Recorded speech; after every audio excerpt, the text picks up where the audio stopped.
4 തരം ആളുകളാണ് മാർക്കറ്റ് പ്ലേസിൽ സെല് ചെയ്യുന്നത്. ഒന്നാമത്തത് പ്രീമിയം ബ്രാൻഡ്. അവരിത് കാര്യമായിട്ട് ഉപയോഗിക്കുന്നത് അഡ്വർടൈസ്മെൻറ്റ് എന്നുള്ളൊരു പർപ്പസിന് വേണ്ടിയിട്ടാണ്. സെക്കൻഡാണ് സെയില്.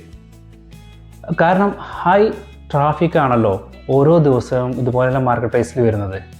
ആമസോൺ, നൂണ്, ഏത് മാർക്കറ്റ് പ്ലേസ് എടുത്താണെങ്കിലും മില്യൻസാണ് ഡെയിലി വിസിറ്റ് ചെയ്യുന്നത്. അപ്പോൾ അവരുടെ ബ്രാൻഡ് ഏറ്റവും കൂടുതൽ ആളുകൾക്ക് എത്തിക്കാൻ ഇതുപോലെ മാർക്കറ്റ് പ്ലേസ് അവർ ഉപയോഗിക്കും.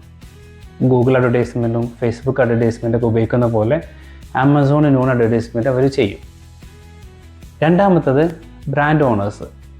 ഇവർ പ്രോഫിറ്റ് മുൻകൂട്ടി കണ്ടിട്ട് ആണ് ഇവരുടെ ലിസ്റ്റിങ്ങും കാര്യങ്ങളൊക്കെ ചെയ്യുക. സെക്കൻഡാണ് ഇവർക്ക് ബ്രാൻഡിന് റെപ്യൂട്ടേഷൻ വരുന്നത്. മൂന്നാമത്തത് നോർമലുള്ള റീറ്റെയിൽ ഷോപ്പുകൾ.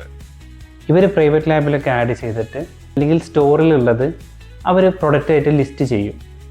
ഇതിന് നല്ലൊരു മാർജിനും കാര്യങ്ങളൊക്കെ ഇട്ടിട്ടായിരിക്കും അവർ ചെയ്യുന്നുണ്ടാവുക.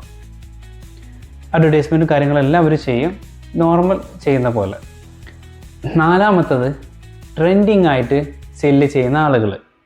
ഇവർ പ്രൈവറ്റ് ലാബിൽ ചെയ്യും, സ്വന്തമായിട്ട് കുറച്ച് പ്രൊഡക്റ്റുകൾ ഉണ്ടാവും, അത് ട്രെൻഡിങ് ആയിട്ടുള്ള ഐറ്റംസുകളായിരിക്കും. ആമസോണിൽ ഏറ്റവും കൂടുതൽ അല്ലെങ്കിൽ മാർക്കറ്റ് പ്ലേസിൽ ഏറ്റവും കൂടുതൽ വരുമാനം ഉണ്ടാക്കുന്നത് ഇവരാണ്. ഇത് ഒരു നിശ്ചിത പ്രൊഡക്റ്റ് ആയിരിക്കില്ല. ഒരു 15 ദിവസത്തിനോ അല്ലെങ്കിൽ 30 ദിവസത്തിനോ അല്ലെങ്കിൽ വളരെ പീരീഡ് ഓഫ് പ്രൊഡക്റ്റുകളായിരിക്കും ഇവർ സെല്ല് ചെയ്യുന്നുണ്ടാവുക. ഇതെന്താ വെച്ചാൽ ട്രെൻഡിങ് ആയിട്ടുള്ള ഐറ്റംസുകൾ മാത്രം ഇവർ സെലക്ട് ചെയ്യുകയും അത് ഹ്യൂജ് ക്വാണ്ടിറ്റി 1000, 2000, 3000 ഹ്യൂജ് ക്വാണ്ടിറ്റി ഇവർ പർച്ചേസ് ചെയ്യും. അത് പീരീഡ് ഓഫ് ടൈം ആയിരിക്കും.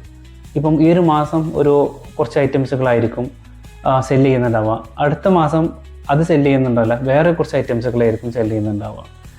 അപ്പോൾ ഇവരാണ് ഏറ്റവും കൂടുതൽ മാർക്കറ്റിൽ അല്ലെങ്കിൽ മാർക്കറ്റ് പ്ലേസിൽ പ്രോഫിറ്റും ക്രിയേറ്റ് ചെയ്യുന്നത്. നിങ്ങൾ ഇതിൽ ഏതിലാണ് വിടുന്നത്? താഴെ ഒന്ന് കമൻറ്റ് ചെയ്യും. ബൈ.